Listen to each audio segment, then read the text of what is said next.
Hello, everyone. I'm Jim Garrison.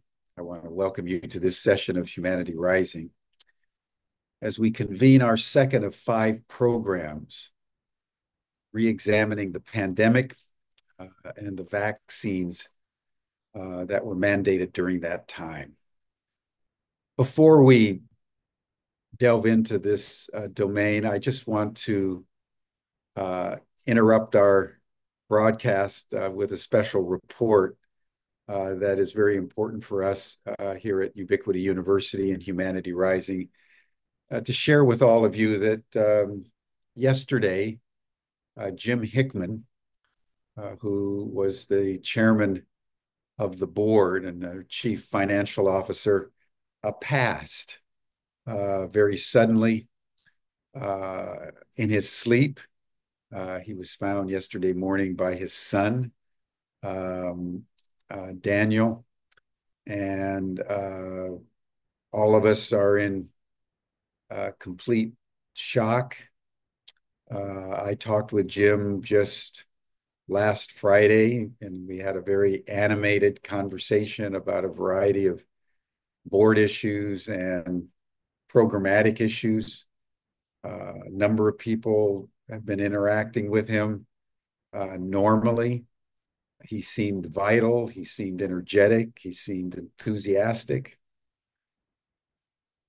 and then he passed.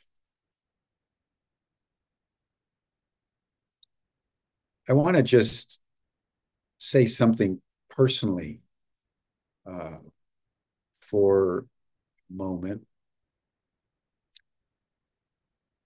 I think of all the friends I've ever had, Jim Hickman was the friend who I trusted the most deeply. We met in the early 1980s. I was a struggling doctoral student at Cambridge. We instantly bonded, and we worked on the Soviet American issue together. He was the executive director of the Esalen Institute Soviet American Exchange Program. I came in after I finished my PhD as his second. He was an extraordinary, brilliant intelligence, I would say, on the world stage at that moment, really creating the field of citizen diplomacy between the Soviet Union and the United States. This was the time of Gorbachev. And then when I had my meeting with Gorbachev at the end of 1991 and embarked on a 10-year relationship with Mr. Gorbachev, it was Jim Hickman that was my first call.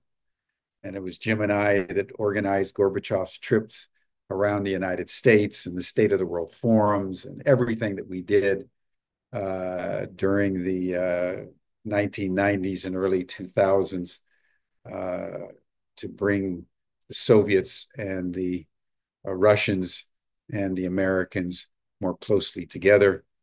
And then when I embarked on the university phase of my life, Ubiquity University, Jim again was my first call to be chairman of the board and the secretary treasurer.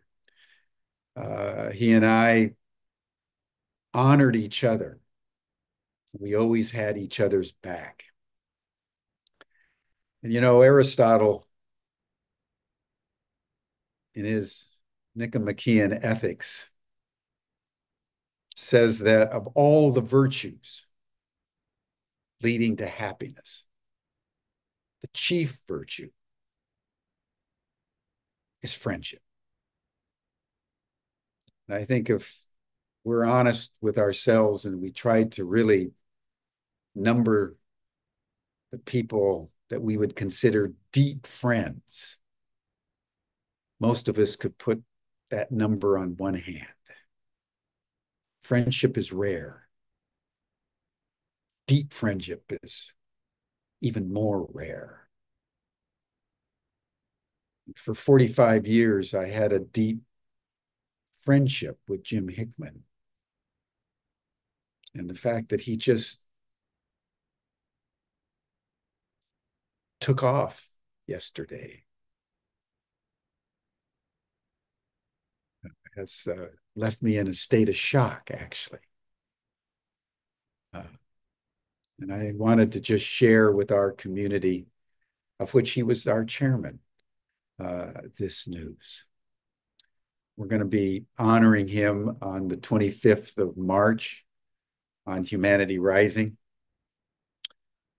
He and I were planning the session on the 25th of March to talk about the citizen diplomacy and how citizen diplomacy during the late Soviet and Gorbachev period could be reapplied to what's going on between Russia and the West and Russia and the United States right now. And so there was big plans afoot. So we're going to use that day to bring people together who knew him and loved him, to celebrate a life and celebrate an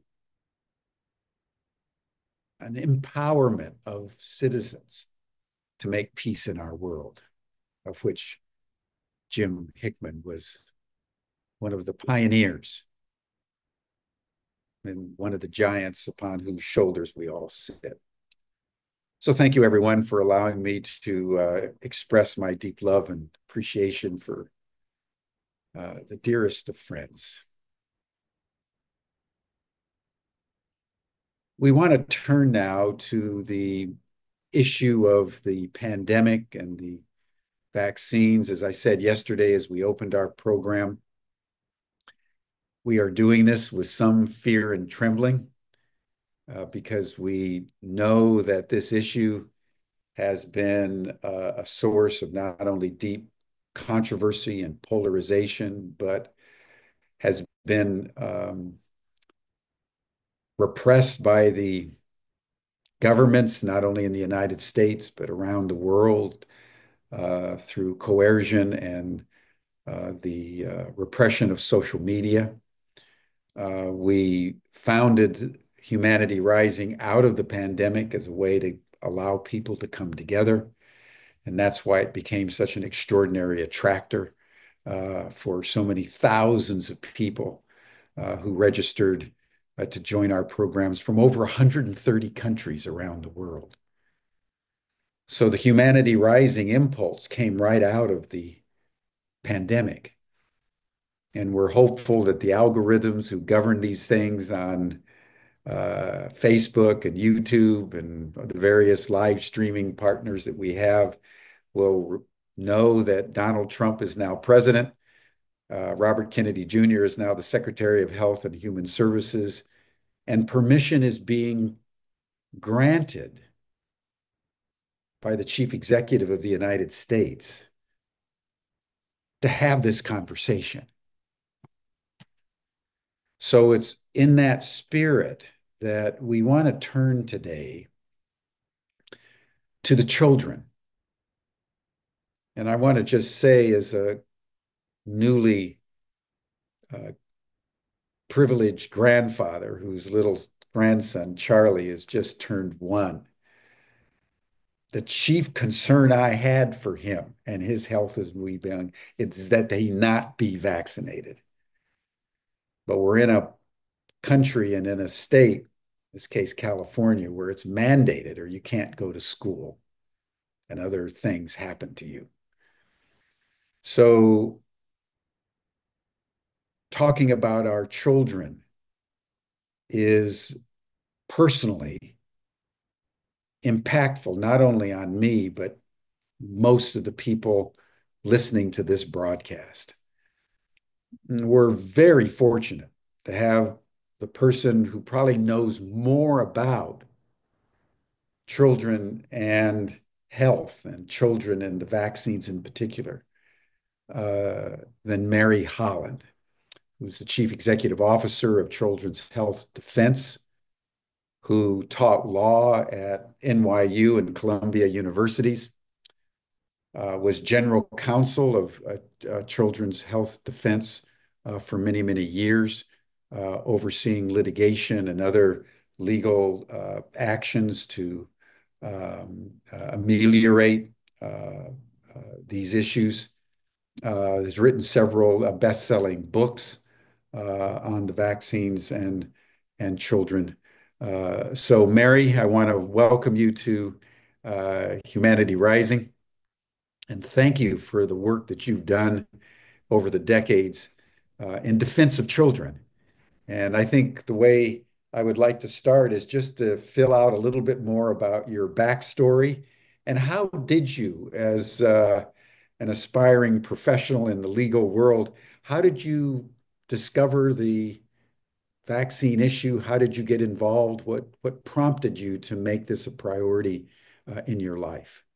Well, first, thank you so much for having me, Jim. It's really an honor. And I have to start by mentioning your beautiful tribute to your friend, and that in many ways, I lived in the Soviet Union as a child. So in 1972, 73, I was privileged. My parents were they were both physicians, they're passed, and they were doing a medical exchange. And so I attended a Soviet school. And I was deeply touched by my friendships Mm. with my Russian peers.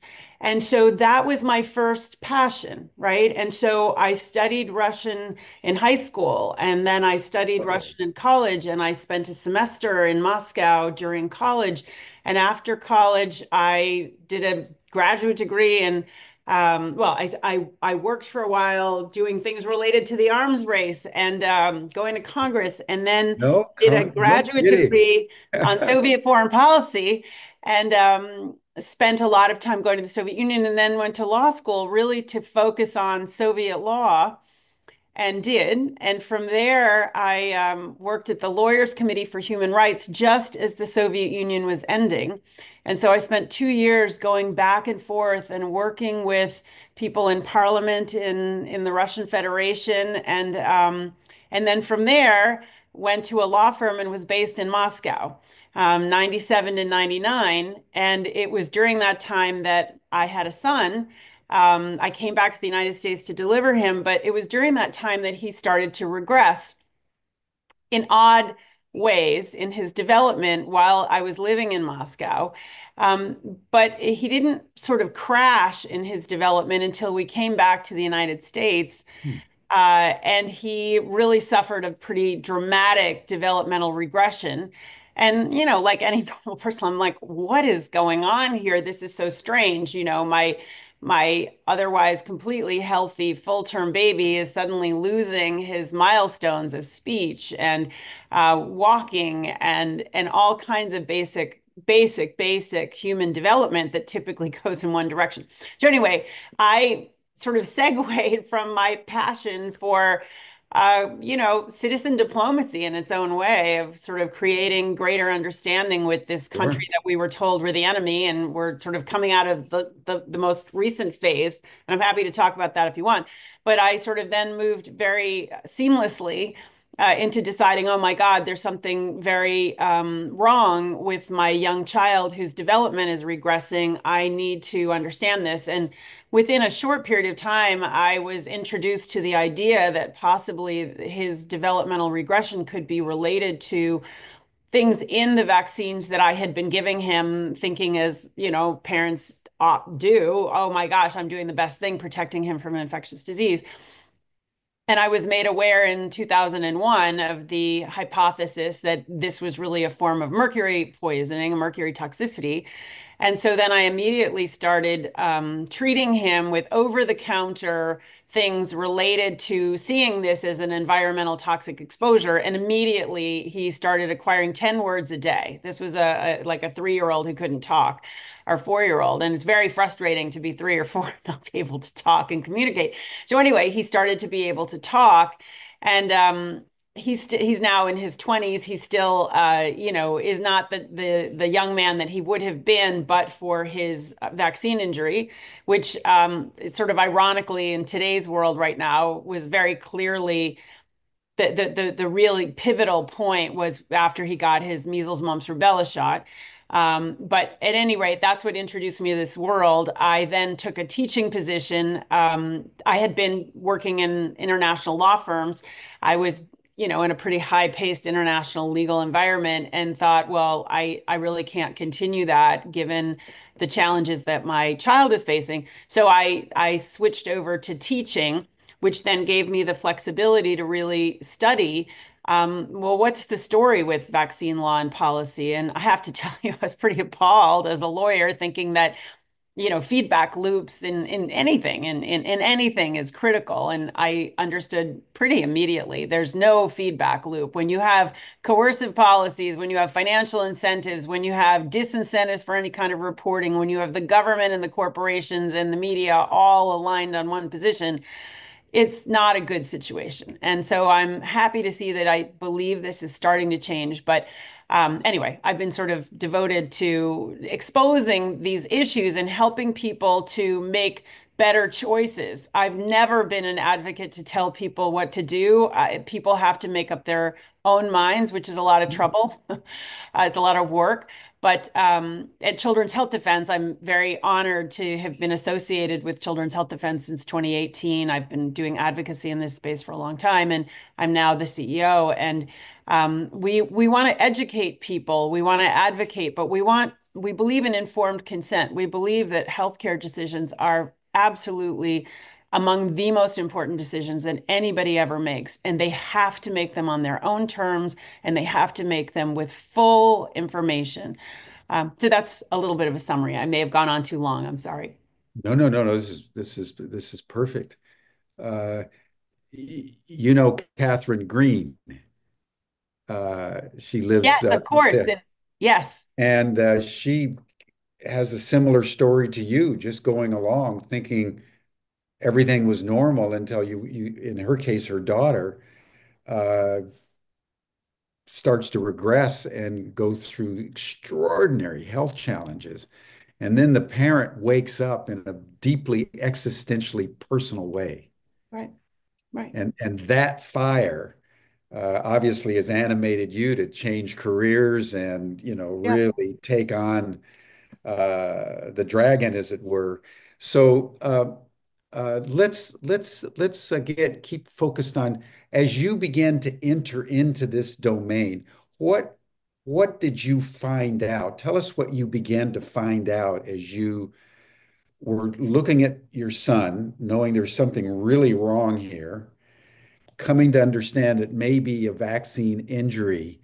What was the epistemology of your pathway? What did you just tell us what you began to learn? sure. So, you know, at first I would say I was kind of in the dark of like, what is going on here? And, took him to lots of different pretty conventional doctor's appointments who really, frankly, weren't very helpful. Not that they weren't trying, but they weren't particularly helpful. And it was really, I did enlist what was then called early intervention. So the federal government had put money behind programs for children that seemed young children, toddlers that seemed delayed. So I got assessments from physical therapists, occupational therapists, and they started even doing some services with him. And one of the service providers said, you should read this book. And it was called Unraveling the Mystery of Autism, and it was by Karen Cerusi, who is a mom, and similar things had happened to her child. And she talked about a group called Defeat Autism Now, which was at the time a group of doctors and scientists and parents all allied together to understand what's going on with this explosion in autism. So this is, late 90s, early 2000s. So I was like, I'm going, that's what I've got to do. And so I went to this meeting, which was like over 1,000 people. Some of these people are now close. Many of the people have passed away who were the first leaders of this. But this was amazing, right? And so here were people really talking about what is this? What is going on? And the most important talk for me was a paper called Is Autism a Form of Mercury Poisoning or Mercury Toxicity? And it was written by some people who I have worked with ever since. But it really explored it explored descriptions of mercury poisoning through fish, through water, through grains, in different places at different times over many decades. And I was like, oh my God, this is clearly related to what happened to my son. I don't know if this is what happened, but I'm going to go with this hypothesis. And I came home from that meeting, and he started to improve rapidly and dramatically, right? Dramatically improve, like developing 10 words a day from a child who couldn't talk. It was dramatic. And so I was like, oh my God, this is the great news is this is reversible. But the horror is, oh my God, nobody knows this. I didn't know this. And this was just at the early days of sort of the profusion of the internet. So I was able to find a couple internet sites through this network, through the Defeat Autism Now. I was able to find some practitioners. And I looked at the laws. I like, okay, so we've got this compulsion. I live in New York. My kid has to be vaccinated to go to daycare or to go to school. But immediately I thought, well, I can't continue to vaccinate this kid. If this is true, I'm not certain of it, but it's more than plausible. I can't continue to vaccinate him. That would be completely an abrogation of my responsibilities as a parent. So I found there was a religious exemption. So I was like, I'm absolutely going to do that because it would be unethical in any sense to vaccinate this kid. And then I came to understand, okay, so there's this compulsion and there's liability protection. That's such a key thing that most people don't understand. So in 1986, Congress passed a law, the 1986 National Childhood Vaccine Injury Act. And it had three main points, Jim. The first one was vaccines are inevitably going to harm some people because compulsory medicine, one size does not fit all. So it's an acknowledgement, first and foremost, that some people are going to be severely injured and die from what is supposed to be this life-saving medical intervention. And we're going to create a compensation program so that these people, these children who are completely innocent, are compensated in a timely, non-adversarial, kind of plaintiff-friendly way was the idea. And we're going to give liability protection to all the medical practitioners and to the pharmaceutical companies that make these vaccines. And the third pillar was we're going to make vaccines safer. That's all in this very short 1986 statute. Well, guess what? The compensation program does not work. Vaccines have absolutely not been made safer. On the contrary, the schedule has absolutely exploded, and the vaccines are demonstrably, provably less safe. And the liability protection created a gold rush. And the gold rush has led from there being basically, back in the 90s, the MMR, the DPT, and the polio vaccine, to now an expanding schedule that you can count up to over 100 doses of shots for children until they reach 18, including an annual flu shot, an annual COVID shot, a hepatitis B shot on the day of birth, an RSV vaccine. Four shots are now recommended to pregnant women. And it's just horrifying to think that most people really don't know the risks that they're running. The benefits are vastly overstated.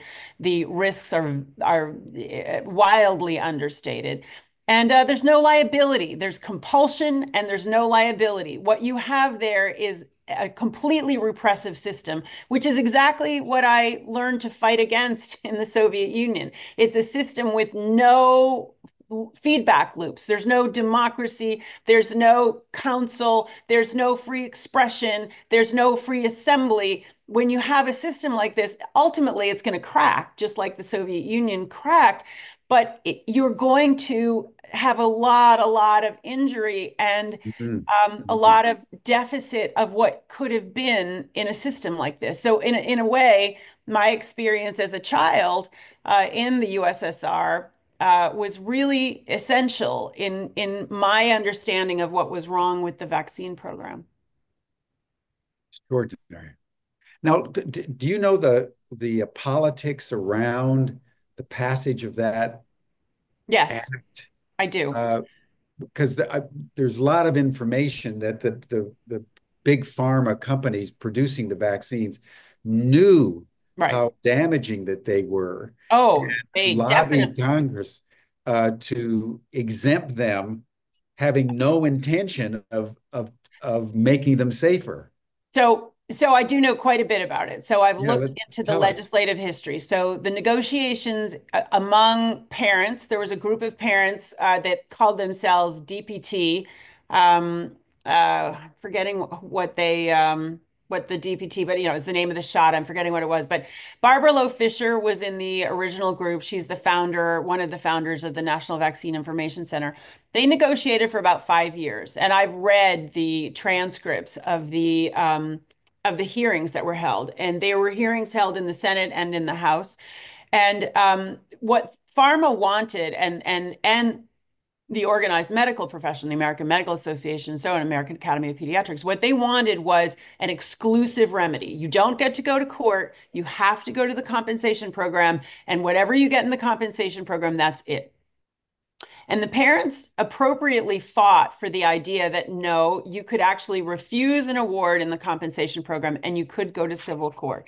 But over the years, through many, many different ways, the access to any kind of court, state or federal court, was made almost impossible, right? So the way that it worked was, first of all, nobody knows about that compensation program, and you have to file within a year of death, and you have to file within 3 years of the onset of symptoms. And then they sort of reduce all of those kinds of things. There's no discovery in this compensation program. There's really no jury. So there's no opinion of your peers. There's a special master. Almost all of the special masters come out of having been government lawyers, whether in the military, whether for administrative courts. They're not very plaintiff friendly.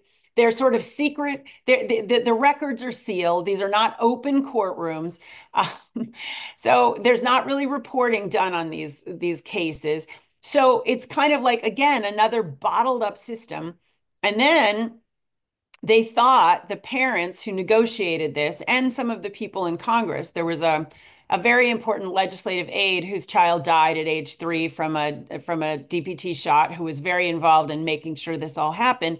They imagined that if there was a sort of a product failure, right? If there was some kind of the design of the product was unsafe, you would be able to go to court.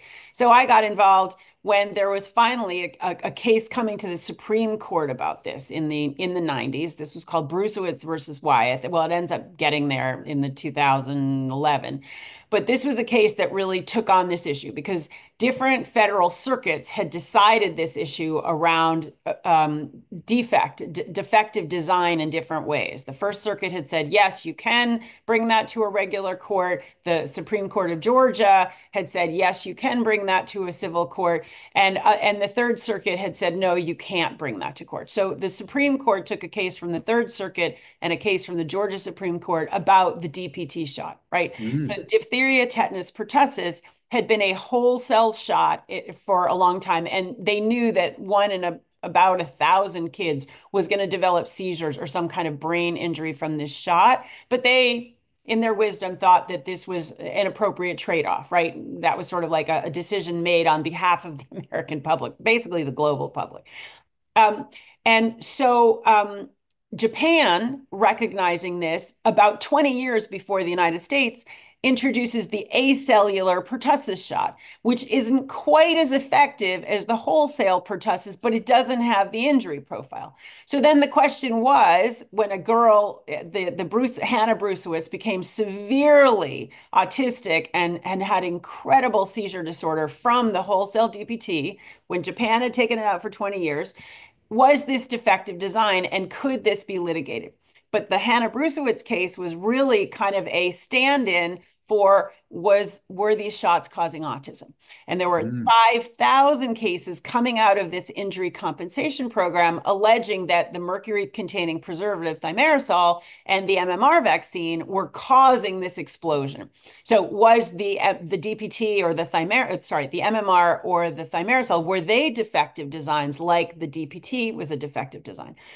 And the Supreme Court's decision in Bruesewitz versus Wyeth, I think it's 2012, no, 2011 was the final decision, was no, it's not defective design. So long as the FDA signed off on it, it's all good. So basically, that stopped any further kind of pharma probably sighed a great sigh of relief. There was a big PR campaign during this time about Andrew Wakefield as causing the autism epidemic and pervasive misinformation. And we can talk about that if you want. But fast forward, I'm happy to say that a book that I wrote with two of my colleagues, one now the general counsel of Children's Health Defense, we wrote a book about the HPV vaccine, human papillomavirus vaccine. Particularly, we focus on Gardasil, which is the only HPV vaccine available in the United States. And we basically laid out in the book in a fair amount of detail, there's a big fraud going on with this vaccine. It doesn't do what it says it does, and kids are dying. Teenagers are dying, and teenagers are being permanently injured. And this is not a day of birth vaccine where the baby can't talk. These are 14-year-old girls, 12-year-old girls, 25-year-old young men who are getting these shots. Anyway, I'm happy to say that there's now multi-district federal litigation going on that Children's Health Defense has been supporting against Merck for the failure to warn people about certain key dimensions of this. So this is the first major litigation against a vaccine manufacturer, really, in decades. The insularity of vaccines is extraordinary. And then COVID, the COVID shots, the mRNA shots is on a whole different level, which I'm happy to talk about if you want. But basically, we've got this ballooning program that continues for the moment to balloon, where they're just forget about pro-vaccine, anti-vaccine. It's just a system where there's compulsion by the state. There's no liability for the people who are purveying this or the people who manufacture this. And that group, those manufacturers, happen to be the biggest funders of advertising in corporate media. I mean, how is that a system that is going to prevent harm? It's just not. Yeah, yeah. Clearly, it's not. And I think what's shocking to take in is the proliferation of the vaccines as the corporations understand they can put almost anything onto the market.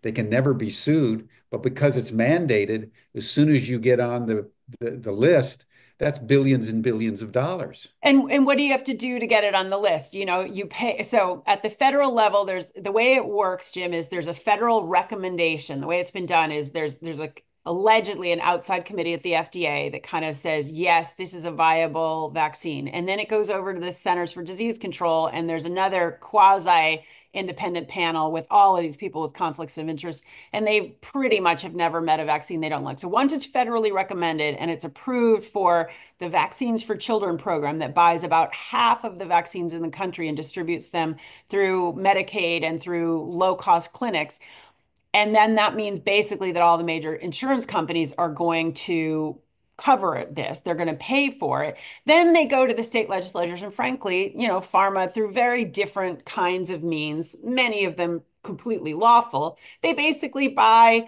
legislators to propose that it be added to the schedule in that state. And every state now has, MMR, DPT, flu. Well, not flu. I shouldn't say that, but all of them have certain polio. All of the states, hepatitis B, all of the states mandate a certain core number of vaccines. Typically, that's about 45. Every state for kids to go to school is mandating these cases. Most states now mandate the chickenpox shot. That wasn't true even 2 decades ago. Many states, New Jersey, New York, they mandate a flu shot for kids in preschool. In New York, together with California, Maine, and Connecticut, has no opt out at all, no religious exemption. Medical exemptions should be a part of the law. This was encoded in a Supreme Court decision, Jacobson versus Massachusetts in 1905. Medical exemptions are unavailable. Doctors will not give medical exemptions because then the state medical boards will come after them and they will make their lives miserable and or take their licenses away. So it's a system that is frankly really broken, Jim, and we're harming children. It's absolutely criminal what is happening to American children. As Bobby Kennedy's been saying, over half of American kids have chronic health conditions. 77% of American kids could not qualify to be in the military if they wanted to because of their mental and physical health. This is a crisis. This is absolutely catastrophic. And I am happy that I think there's going to be a lot more scrutiny on this going forward than there's been in the past. Mm, mm. Well, let's talk about the pandemic for a moment, and because it seems to me that the pandemic was that moment where everything that you have been saying, which was sort of under the radar for most people, Right. all of a sudden became a central fact of life, not for a few days or for a few weeks, but for a couple of years, Right. with devastating impact. So share with us sort of your analysis of Yeah. what went on with the Yeah. lockdowns. Yeah. What's your story about what happened? Well, honestly, I don't feel like we've gotten to the bottom of it. I do believe there Yeah. needs to be a kind of truth and reconciliation process globally about what happened so that really this never does happen again. There's so many things that we could talk about it, but what I want to, from a legal perspective, this is important. Basically, the 86 Act created this extraordinary gold rush of vaccines for children. But that basically, at best, covered the industry for this captive market through age 18, maybe through college. They were making then a little bit of forays. People in the healthcare industry had to get an annual flu shot. That was becoming very contentious. They were trying to go after first responders. But if you think of it from the perspective of a rapacious, voracious corporate panoply of organizations, they were missing the main market, right? From age 20 to 90, they were basically missing the market. Again, they'd already gone into nursing homes. They were forcing flu shots on people in nursing homes. They were going after people in juvenile facilities, probably also prisons. I haven't really studied that, but they were missing, the whole adult population. So how would you go about capturing with the same kinds of tools, how would you go about capturing that main market, right? 20 to 90. Well, in 2005, after the anthrax scare, right? So 9/11 happens. And immediately after 9/11, there was white powder that was circulated to a couple of people in Congress. There's a lot to talk about on that. There'd already been a scenario called Dark Winter about anthrax being circulated and anthrax being a very dangerous disease that could be very harmful. Anyway, in 2005, Congress passes the PrEP Act. It's Public Preparedness and Readiness, something or other. The 2005 PrEP Act, which is very much like a post 9/11, post anthrax attack statute. Well, that is the 1986 Act on steroids. The 2005 PrEP Act says anything can be a covered countermeasure, including emergency use authorization products. So that could be a vaccine, that could be a treatment, that could be a mask, that could be a test. Any of those things could be called EUA. And EUA in federal law basically says we think that it is it's a very low threshold. It is not like a license for a drug from the FDA. They are not saying it's been proven safe and effective. They say, we think that it's effective and you have to have a choice, right? That is in the statute. You have to have a choice when it's emergency use authorization. Your benefits cannot be reduced based on your decision whether or not to take the EUA product. Well, as you know, that was completely ignored. We believe that there was really failure to adhere. But I guess in the bigger picture, the 2005 PrEP Act made possible this idea of locking down the world and then waiting for an EUA product to come out, which has been tremendously injurious. I think not the whole country has yet fully understood that those products didn't stop infection, they didn't stop transmission.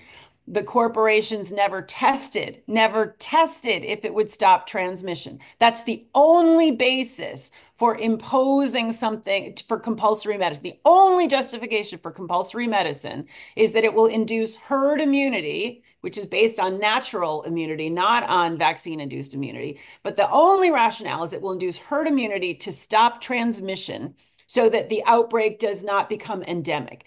And they knew ahead of time that it did not stop. Well, they likely knew it did not stop transmission because they never tested for it. Pfizer has said that before the European Parliament. In point of fact, it doesn't stop infection. It doesn't stop transmission. The story is that it reduces your symptoms, but a Cleveland Clinic study very strongly suggests, and many other studies at this point, is the more doses of at least the mRNA shots that you get, the Pfizer or the Moderna shots, the more likely you are to get COVID. Now, the whole other story of what is COVID, where did it come from? It's a contentious story, but what we definitely know is that it was, well, I shouldn't say we definitely know anything. We really do need further investigation, but the likelihood is it was not zoonotic origin. Tony Fauci, Francis Collins at NIH went to enormous lengths to suppress the story that this was a lab leak from the Wuhan Institute of Virology, where they were doing bioweapons research, AKA gain of function research, on bat coronaviruses financed by the United States, USAID, the Department of Defense, and the National Institutes of Health. There's a lot to unpack here. Bioweapons are dangerous, right? Bioweapons in many ways are much more dangerous than even nuclear weapons because they're cheap to produce and they're kind of stealth weapons. They just appear and you're not even sure where it came from and who did it. It's a lot, it's a very stealthy weapon that can be used. And, what happened was the biggest wealth transfer in history. These global lockdowns had never been used before, ever, to combat infectious disease. We knew the masks were EUA. The masks, if you read the fine print, said this is not going to stop, that we're not going to guarantee this for anything. The PCR tests that were used to diagnose COVID were absolutely ridiculous. They were at a 40 threshold, 42, above 40, when it was very clear that wasn't really going to be testing whether somebody, they were never intended to be used for diagnostic purposes. It was clear that wasn't going to be useful. The shots were incredibly dangerous. The drugs were incredibly dangerous, right? Remdesivir, that Tony Fauci in the Oval Office said, oh, this is now the standard of care. Well, that a ton of money went to Gilead for that, and nurses called it run death is near. That was a drug that had been rejected from clinical trials as a drug to treat Ebola. So what happened during COVID was just scurrilous. I do believe that, crimes against humanity were committed. It's been long and hard to get any public disclosure, let alone any kind of public justice. But this is something that, Children's Health Defense was fighting on the childhood vaccine schedule to get real truth out there and real choice long before COVID. But when COVID came along, we stepped up to represent the workers who were being forced to get these shots, the people who were being forced to wear masks when it interfered with their health and well-being. And we also stepped up to fight against the censorship because literally we were deplatformed everywhere. And it was absolutely the case that the big social media platforms and actually the big corporate media platforms were colluding with the government to specifically suppress our speech. Children's Health Defense, Robert F. Kennedy Jr., who was at the time the chairman of our board. Yeah. I'd love to just probe a little bit more on the lockdowns and the censorship and so forth, because that seems to me to be such an extreme measure to bring a product into the market that it's more than, I mean, nothing like this has ever happened like in human history. And Right. I wonder, as you understand the backstory Yeah. of what led to Yeah. uh, the declaration of the pandemic, and then all of a sudden, worldwide, everybody. I So know. this wasn't just in the United No, no, States. no. This was globally orchestrated. Correct. Tell us how you understand how that Yeah. all came down. Well, I've been trying to understand this for the last 5 years, Jim. Yeah. But I don't fully understand it. Let me just say, though, that the World Health Organization and the World Economic Forum were meeting at the same time in March 2020, 5 years ago, to declare, they were meeting about this. Should we declare this a public health emergency of international concern? So that just off the bat tells us that the United Nations, the World Health Organization, the World Economic Forum, which is basically the biggest sort of government and corporate actors in the world, these groups were colluding to decide to announce this declaration, leading to these lockdowns worldwide. The World Health Organization, in documents about pandemic preparedness, which is now a global industry, they knew that lockdowns were completely ineffective. I'm very happy to say that tomorrow is the confirmation hearing for Dr.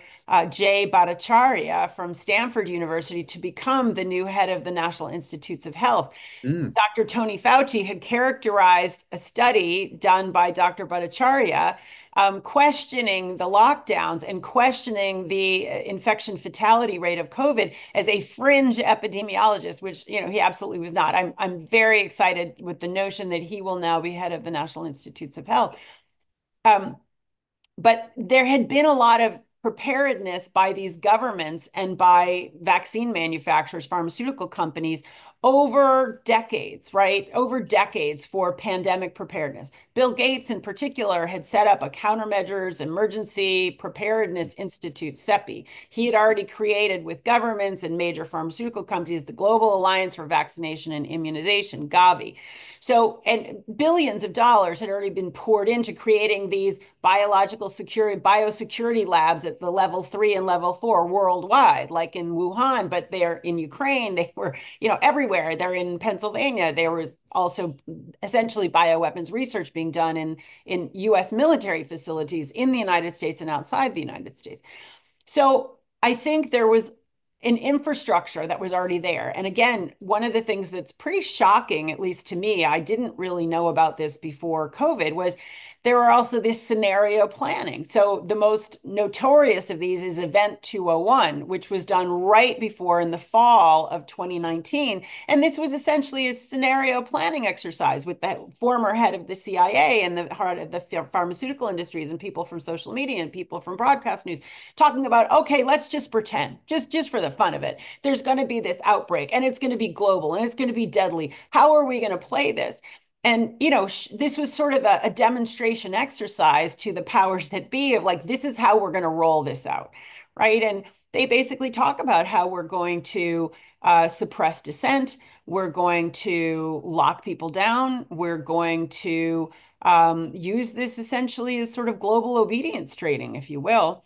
Now, who's really behind this? I mean, clearly there are very, very major players in the corporate and governmental world today that would like to see a kind of one world government, and they would like to see public health as the vector by which they achieve one world government. And so we at Children's Health Defense were among many others worldwide, really pushing back against the pandemic treaty that the World Health Organization was putting out there. And if you read the different iterations of this treaty, and I hugely commend you to Door to Freedom, which was set up by Dr. Merrill Nass, that really tracked this. I mean, the first iterations of these treaty were just unbelievable. It's like, we can lock you down whenever we want. We're going to send in the sort of infectious disease police. If your country doesn't like it, well, too bad. You've signed the treaty. You can't get out of it for 2 years.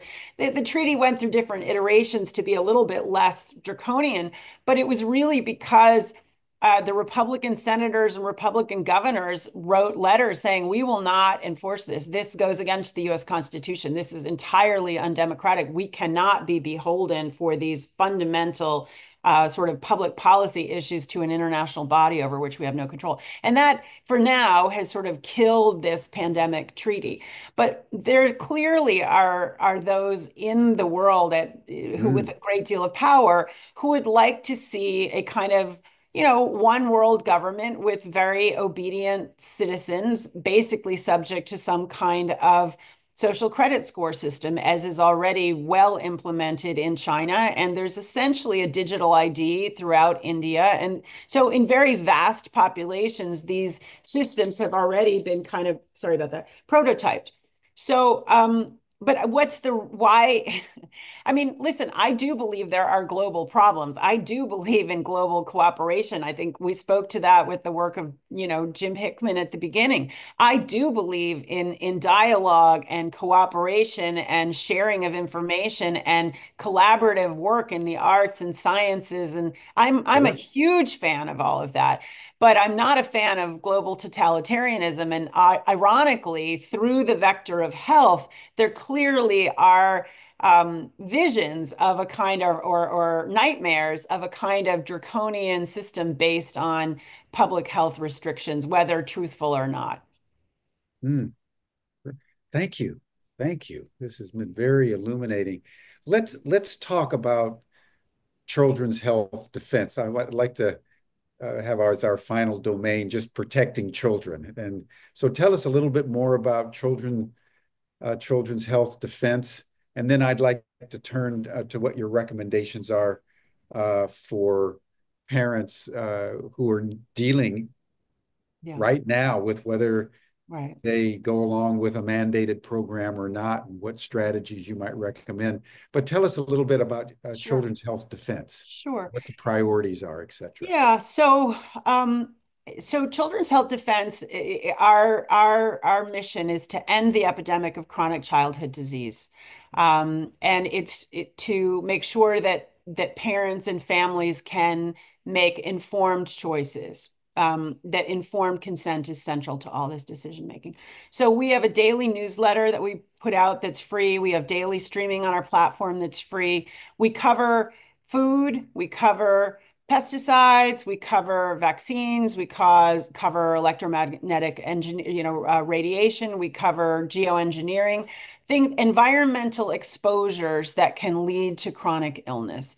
And we want people to have truthful information. We want to hold those accountable, responsible, and we want to put in place safeguards. So we do education and advocacy on those broad topics. We have state chapters, we have some chapters overseas. Then in science and litigation, we focus much more heavily specifically on vaccines, where there aren't as many groups doing work in that. There's a lot more people doing work on food and pesticides, and that's fantastic agriculture. So in our science program, we really focus on vaccines. In litigation, we do vaccines, but we also have been doing litigation around electromagnetic radiation. We welcome people to the tent. We survive only on donations from our followers and our friends. And we love to hear from people. We have dialogues during the show, much like what we're doing here now. And we've been around for about 10 years. And our founder was Robert F. Kennedy Jr., who's now no longer associated with us in any way formally. He's now Secretary of Health and Human Services. And we're rocking and rolling. We're going to keep doing what we do, which is to protect children's health, give people the truth, and help people make their own decisions. Everybody's going to make different decisions, Jim. We don't believe that anything about food or medicine or anything else is one size fits all. Yeah, but people should have that right. Exactly. Everybody should have sovereignty over their own bodies. Exactly. And when they're infants, the parents should have sovereignty over the bodies of 100%. their little kidlets. And I get that every day. I'm one of your supporters, and recommend this everyone if you want to keep up with what the environmental impact on our health in a multi-dimensional way. Signing up for Children's Health Defense is the best source of information I know, just on a I'm very regular proud basis. of Yeah, Yeah, I'm very yeah, proud of our team. I think, we pride ourselves on having citations for everything we say. We pride ourselves on getting it right. yeah, If we get it wrong, we'll tell you we got it wrong.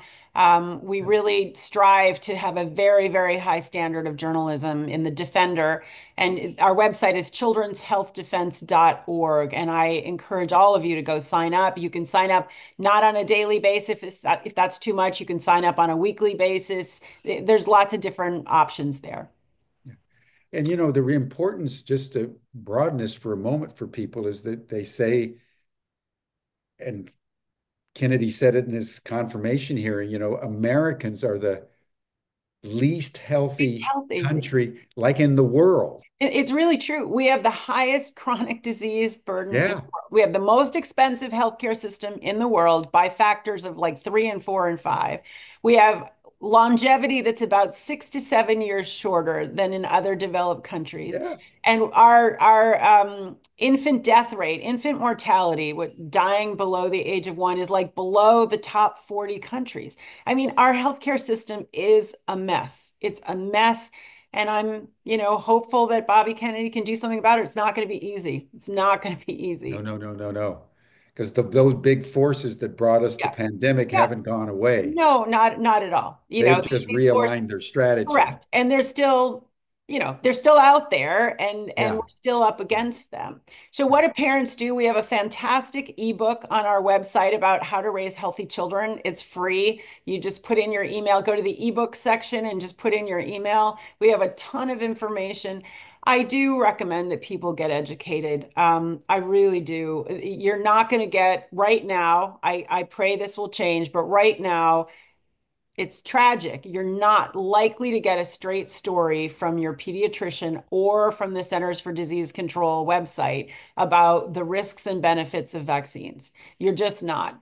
And it's important that you get the real information about the risks and benefits. And you just have to, it's really critical. It's really, really critical. Yeah, yeah, yeah, yeah.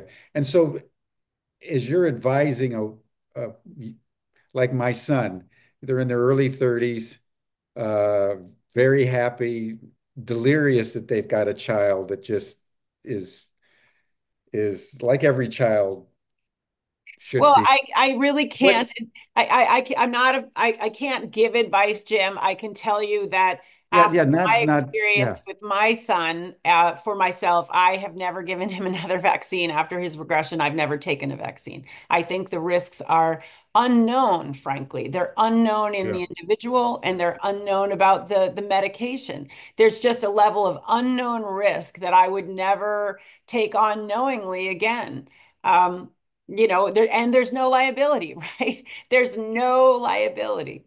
yeah. So let's talk about the mandates because I think that's where people get intimidated, as my son and his wife have, that if you don't do it, your child can't go to school. Now, you're a lawyer. Is that a hard and fast rule? Is there ways to litigate around that? Is there ways to what are some options that a Uh, parent has in these Well, kinds of we've been mandated litigating situations? about this, Jim, for years and Yeah. years, right? So we've been litigating the repeal of the religious exemption in New York and in California and in Connecticut. There's active litigation going on in California against the lack of a personal belief exemption. We've won cases against mandates in the past, or we've arranged to have mandates dropped for testing and masks, in particular in New York. We oppose all mandates. No medicine. It's not a medicine if it's mandated, right? That's not to help you. That's for social control. There should be no medical mandates, full stop. And it is Exactly. absolutely at odds with the Exactly. hallmark of ethical medicine, which is prior, free, and informed consent. So, in our view, mandates are absolutely wrong. As I said, the only justification for a mandate for infectious disease control is if the product actually stops transmission. And over half of the vaccines on the childhood schedule do not stop transmission. So I think we're coming to a real reckoning very, very soon on this whole paradigm because it's at odds with bodily autonomy that you talked about, bodily integrity. We have high thresholds for interfering with fundamental rights. Obviously, it's a fundamental right not to have a toxic injection put in your body. So we're coming to a legal reckoning, a legislative reckoning, a public awareness reckoning very soon. But right now, the real truth is if you're living in California or New York or Maine or Connecticut, and potentially the religious exemption is at risk right now today in Hawaii. Come to our website and you can hear more about that. You don't have an option. There are no medical exemptions in the real world, and there is no religious exemption or conscientious objection. So families have left. Thousands and thousands of families have migrated. They are religious migrants out of New York and California. And some of them live in Idaho, some of them live in Florida, some of them live in Texas. But over the last, certainly since 2015, when California got rid of the personal belief exemption, SB 277, there have been migration of thousands of religious families and others who just will not put up with this level of medical tyranny that now exists in these states. And other countries are also been subjected to this. And the US sadly has been exporting our vaccine schedule and are exporting our sort of deprivation of fundamental rights around this for decades. Yeah. Just final question. Since you obviously are working in an organization founded by our new Secretary of Health and Human Services, what do you think from a practical point of view is kind of doable for Kennedy during his tenure? We know that the forces arrayed against him are fierce and formidable, Right. having just a few years ago mobilized the global lockdown. Right. So they've they know what they're doing and they know what they want. Yeah. Are you optimistic? How are you feeling about the possibilities? Is it possible for like Kennedy in his capacity at the national level to do away with mandates, or is that something he has no control over and it's a state issue? Is there anything, what can he do, Mhm, mhm. current I think medical there's structure to listen, ameliorate this? yes, as you say, the forces are arrayed against him. This is not an easy job. God bless Bobby Kennedy to take this on. This is really hard, and he cannot do this alone. So, Bhattacharya has a confirmation hearing on Wednesday. Marty Makary has a confirmation hearing on Thursday. He's going to need to assemble a team. There's going to be thousands of people in the HHS bureaucracy who are going to Mm, sabotage everything he tries to do. The public is really our input is tremendously important. This sort of Make America Healthy Again movement is tremendously important. Children's Health Defense is an important actor in this space. I do think there's lots and lots of levers that could reduce the impact of mandates, that could make them much, much, much less prevalent. I know that Bobby is committed to radical transparency and gold standard science. I believe that will go a very long way towards mm. changing people's perceptions of what's really been happening. Mary Holland, everyone. Mary, thank you so much. You're like an encyclopedia. I'm sorry if I was a little too overwhelming there. No, it's so important because it is the more you find out, the more overwhelming it becomes because so many lives are being senselessly And compromised. no, that's right. I mean, the phenomenon of sudden deaths has become pretty endemic. We published a book, Cause Unknown, which I commend to people. We work with Skyhorse Publishing. Sudden deaths are have become a lot more common since the advent of the shots in 2021. So Mm. thank you guys. Thank you. Thank you, Mary. Thank you, everyone. That'll bring us to a close for today. You can join the after chat. You'll see the link in the chat box, and you received it in your Zoom reminder. And then tomorrow, we're going to hear from Jeffrey Jackson, who has been in the lead in a fraternal organization to Children's Health Yeah, Defense and has been covering the Trump administration and Bobby Kennedy's ascension to Secretary of Health and Human Services. So he's going to give us an analysis of that part of the equation great. as we begin our new administration. But Mary, Great. thank you. Thank Thank you you. My very, very pleasure. much. Thank you. Thank you, everyone. Bye for now.